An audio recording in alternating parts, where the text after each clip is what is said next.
सुप्रिया सुले की ये सीधी तस्वीर है। यहां से सुप्रिया सुले वहां पर पहुंची, सुनेत्रा पवार वहां पर पहुंची हुई है, पार्थ पवार वहां पर आप देख सकते हैं। सभी लोग बारामती पहुंच चुके हैं और उसके साथ साथ उनके रिश्तेदार वहां पर है।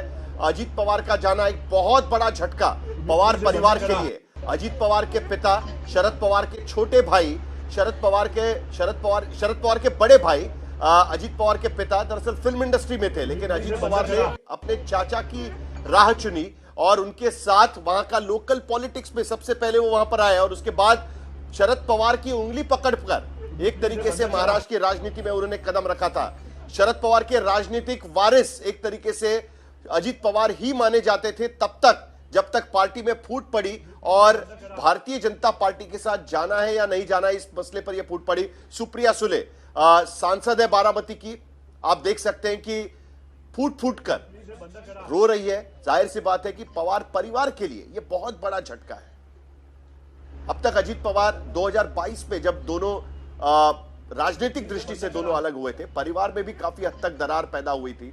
पहली बार देखा गया था कि पवार परिवार के भीतर दो लोग एक दूसरे के खिलाफ चुनाव लड़ रहे हैं। सुप्रिया सुले के खिलाफ सुनेत्रा पवार, अजीत पवार की पत्नी वहां पर चुनाव लड़ रही थी। कहा गया था कि दिखना चाहिए कि पवार की आपस में कोई समझौता नहीं है, ये सचमुच में फूट पड़ी और सचमुच में एक दूसरे के खिलाफ चुनाव लड़ा जा रहा है। उसके बाद विधानसभा चुनाव में अजीत पवार के खिलाफ उनके अपने भतीजे, सगे भतीजे उनके खिलाफ चुनाव मैदान में उतारे गए थे एनसीपी शरद पवार की तरफ से। लेकिन उसके बाद अब धीरे धीरे परिवार एक साथ आना शुरू हुआ था। पिछले साल 2025 दिसंबर में शरद पवार की वर्षगांठ पर, उनके जन्मदिन पर दिल्ली में एक समारोह रखा गया था शरद पवार के दिल्ली स्थित घर में। तब भी पूरा परिवार साथ में दिखाई दिया था। पार्थ पवार पर कुछ ही दिन पहले कुछ आरोप लगाए गए थे भ्रष्टाचार के। उस वक्त सुप्रिया सुले उनके समर्थन में खड़ी होती नजर आई थी। और आज जब सुबह ये बात पता चली, उसके बाद दिल्ली में ये तीनों लोग साथ में थे। आप देख सकते हैं कि सुनेत्रा पवार वहां पर है, फूट फूट कर रो रही है। सुप्रिया सुले वहां पर है, पार्थ पवार वहां पर नजर आ रहे हैं। जो चश्मदीद थे जिन्होंने यह हादसा देखा, उन्होंने क्या कहा वो जरा एक बार देख लेते हैं।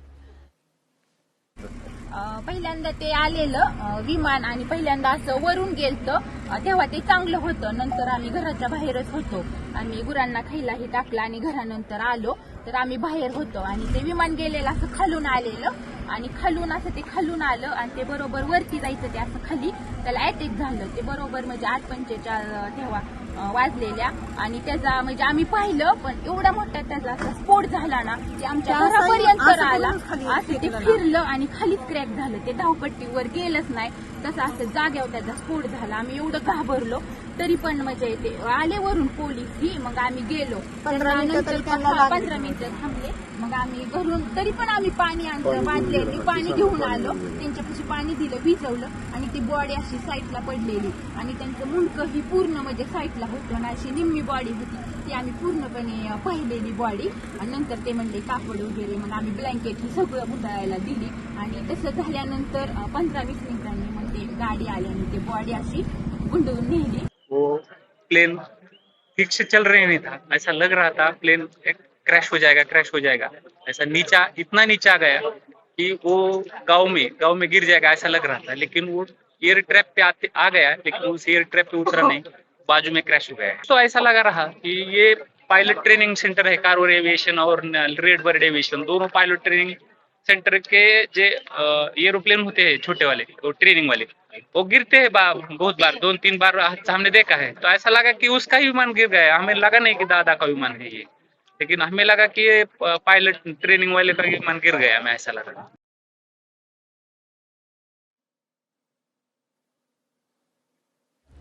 तो ये चश्मदीद हमें बता रहे थे, लेकिन ये सीधी तस्वीरें हम देख सकते हैं बारामती से आई हुई। सुनेत्रा पवार जो एनसीपी की राज्यसभा की सांसद है, उनके पीछे पार्थ पवार वहां पर हम देख सकते हैं। ओंकार बाबले हमारे संवाददाता इस वक्त बारामती में अस्पताल के बाहर मौजूद है, वहां पर उनकी रिपोर्ट सबसे पहले देख लेते हैं। और यहां पर देख सकते हैं कि पूरा परिवार अब बारामती पहुंच चुका है। अब आगे तय किया जाएगा कि क्या ये अंतिम संस्कार आज होंगे या कल। ओंकार बाबले क्या बोल रहे हैं? सभी यहाँ मौजूद हैं। रोहित पवार के साथ और बाकी के जो लोग हैं even they on the way they come here सून।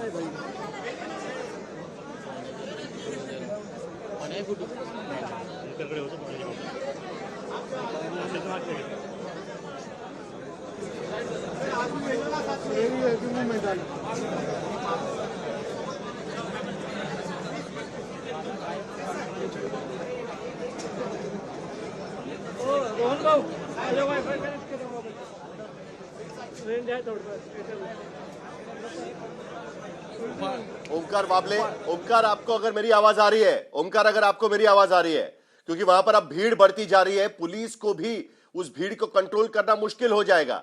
शरद पवार बारामती पहुंच चुके हैं थोड़ी देर पहले। उसके साथ साथ आप देख सकते हैं कि सुप्रिया सुले, सुनेत्रा पवार, पार्थ पवार भी वहां पर पहुंच चुके हैं। उनके रिश्तेदार वहां पर पहुंचे हुए हैं।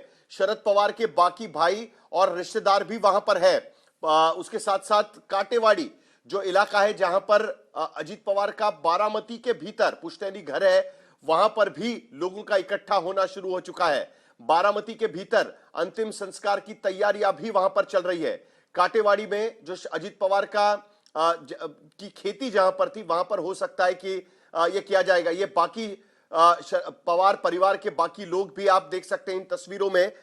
उनके बड़े भाई अनंतराव पवार के बेटे अजीत पवार जो अपने चाचा के साथ राजनीति में उतर कर आए और उसके साथ साथ सालों तक उन्होंने अपने चाचा का साथ निभाया। पहले बारामती से सांसद अजीत पवार वहां पर बने। उसके बाद जब शरद पवार देश की राजनीति में रक्षा मंत्री के तौर पर उनको पीवी नरसिंह राव की मंत्रिमंडल में शामिल किया गया, उसके बाद अजीत पवार ने बारामती विधानसभा की कमान संभाली और उसके बाद से शरद पवार लगातार people are standing here, they saying Ajit Pawar अमर रहे। सभी अजीत पवार के फॉलोअर्स है, सब आ चुके हैं और उन सभी का यही कहना है कि अजीत पवार को उन्हें सबको मिलना था। कुछ दिन उनके साथ वहाँ वो थे भी मौजूद, लेकिन वो आ नहीं पाए। अलग अलग लोग जो आ रहे हैं, अब अपने आंसू नहीं रोक पा रहे हो। कब बात हुई थी आपकी दादा के साथ? अगर मेरा भाई गया है तो हम लोग कुछ नहीं कर सकते। हम हेल्पलेस हैं। 10 बार हम बोल सकते थे दादा को ये बात नहीं हुई है, ये बात हो रही है। हमको कभी लगा नहीं है कि वो महाराष्ट्र के उप मुख्यमंत्री है। कभी भी उन्होंने एहसास होने नहीं दिया कि मैं बहुत बड़ा नेता हूँ। जिस तरह से प्रोटोकॉल छोड़ के भी वो हमसे बात करते थे, हमारी बात सुनते थे। अगर हमारी कुछ गलती है तो वो भाई के नाते सुधारते थे और इस तरह से काम कीजिए। अगर काम किया है और किसी ने ना भी बोला हो तो भी वो बोलते थे ये काम इस लड़की ने किया है, इन्होंने किया है। ये सभी बातें अब हम मिस करेंगे। पॉलिटिक्स में आने के लिए जो बहनों को एक सिक्योरिटी रहती थी, सुरक्षितता रहती थी, वो सुरक्षितता मेरे ख्याल से अभी गुम हो रही है। हम यही बोल रहे हैं कि भगवान ने ऐसा नहीं करना चाहिए था। जो चीज हो गई है वो बहुत बुरी हुई है।